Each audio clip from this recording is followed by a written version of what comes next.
গাজীপুরের টঙ্গীতে বিএসটিআই এর অনুমোদন না নেওয়া সহ নানা অনিয়মের অভিযোগে শিশু খাদ্য প্রস্তুত ও বাজারজাতকারী বঙ্গ সি ফুড প্রোডাক্টস লিমিটেড নামে একটি কারখানাকে ৫ লাখ টাকা জরিমানা করেছে জাতীয় ভোক্তা অধিকার সংরক্ষণ অধিদপ্তরের ভ্রাম্যমাণ আদালত।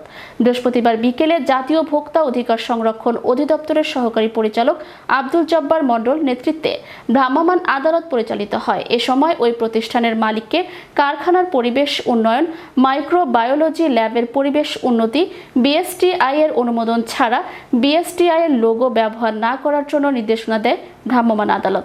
লাইক ব্র্যান্ড ব্যবহারকারী কারখানাটিতে জুস, চকলেট, আচার, জেলি, সরিষার তৈল, কেক, শিশুতোষ জেল, প্যাকেটজাত মুড়ি সহ নানা মুখরোচক খাবার তৈরি করা হয়। অনুমোদন না নেওয়া পর্যন্ত মুখরোচক এসব শিশু খাদ্য উৎপাদন বন্ধ রাখার নির্দেশনা দেয় ভ্রাম্যমাণ আদালত।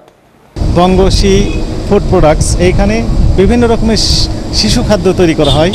স্পেশালি এখানে যেটি বলা হচ্ছে যে ম্যাঙ্গো জুস, চকলেট, মুড়ি, আচার, জেলি, এইরকম বিভিন্ন রকমের প্রোডাক্টস এখানে তৈরি করা হয়।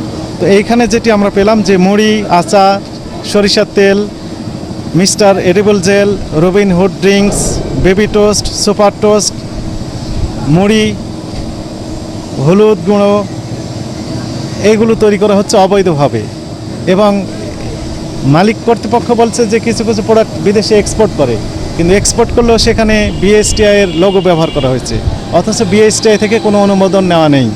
একই সাথে আমরা যেটি দেখলাম যে রবিন হুড নামের এক প্রকার ম্যাঙ্গো ড্রিঙ্কস ইনারা তৈরি করেন, কোনো রকমের অনুমোদন নেই।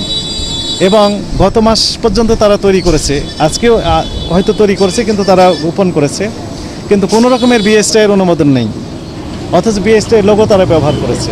এই প্রতিষ্ঠানটিকে ৫ লক্ষ টাকা জরিমানা আরোপ করা হয়েছে এবং একই সাথে সতর্ক করা হয়েছে যে সকল পণ্যের যথাযথ কর্তৃপক্ষের অনুমোদন নেই, তথা আমরা বলি যে বিএসটিআই এর অনুমোদন নেই, সেগুলো অনুমোদন ছাড়া তৈরি করা বন্ধ রাখতে হবে। এবং যে সকল পণ্যের বিএসটিআই থেকে অনুমোদন নেই অথচ বিএসটিআই লোগো ব্যবহার করা হয়েছে, সেগুলো লোগো মুছে ফেলতে হবে।